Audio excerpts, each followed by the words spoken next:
Inspire with Nendrix, the foundation.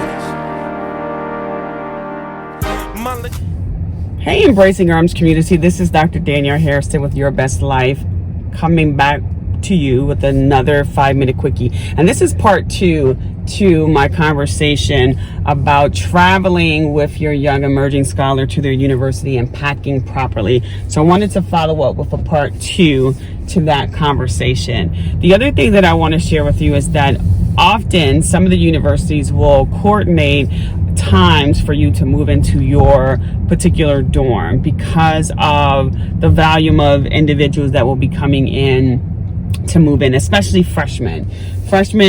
It doesn't matter what university you're going to, there's always a massive number of freshmen coming through that exceeds the number of upperclassmen. And so there is usually a coordinated effort to get your young scholar moved in properly and safely.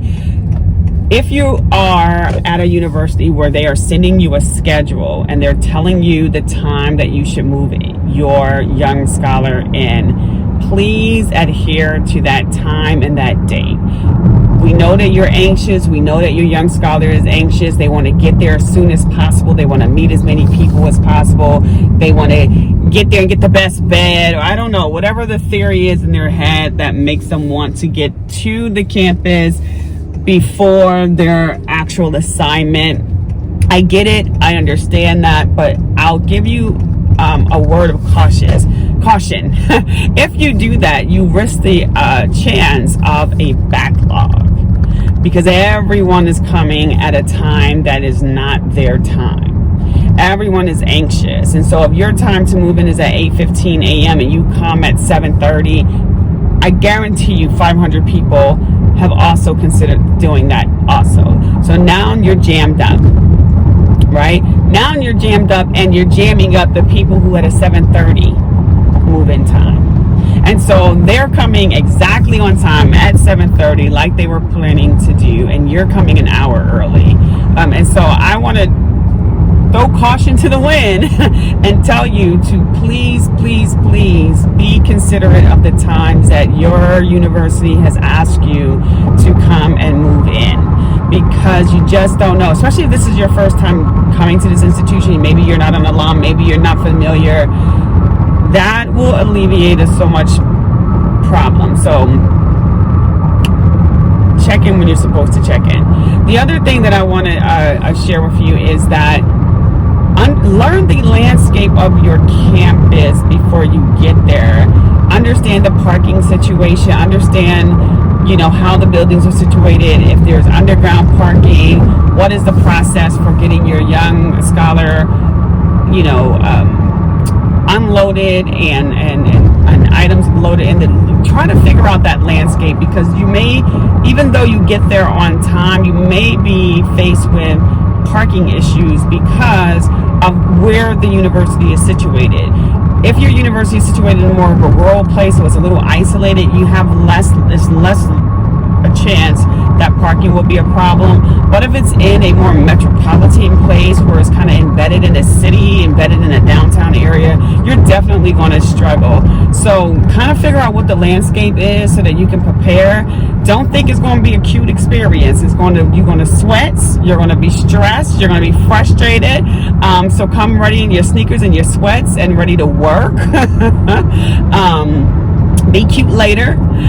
The other thing is that you want to definitely have a cart, some type of flatbed, cart, dolly, something like that. Many of the universities kind of arrange for volunteer students to come and help their fellow students move in.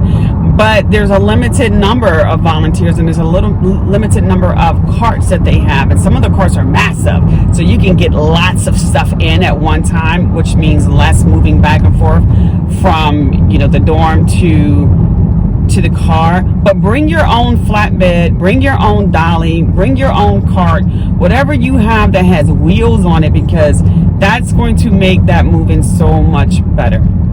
The other thing is, we know that grandma, grandpa, auntie, uncle, cousin, your third cousin on your father's side, your fifth uncle, best friend on the grandma's side, we know everybody's excited about your young scholar going to college, but they ain't all got to be there to move your kid in.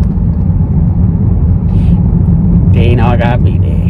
The dorms are small and everyone's thinking the same thing. So it becomes this huge party, 20 people in a room that is really meant for two. And everyone's trying to move in. Everyone's trying to help their young scholar decorate and all of that stuff. That is overwhelming. It's stressful. It's hazardous because we are still in COVID season. So if that's the case, tell your auntie, uncles, grandma's, fifth cousin on your uncle's side, meet you at the restaurant at noon, and we can celebrate the move-in together if you guys all insist on flying in or driving in to help with move-in day. Rotate only 2 people. Even if you came with 4 people, make sure there's only 2 people in the dorm at any given time. 2 people in unpacking, 2 people out bringing things in, and then you guys can rotate. Be strategic about it because we're still in COVID season, so please consider that when you guys are moving in. So those are some of the tips that I have. As I'm thinking of new ones, I'll come back to you again. But again, my 5-minute quickie: continue to go out in the community and live your absolute best life. Embrace someone because they are waiting on you. And until we meet again, be safe. Not to mention the media's effort to keep us in the most simplistic state of mind. Lowest age bracket committing the highest rate of crime. People dying way before they hit their age of prime, thinking success only happens if they shoot hoops.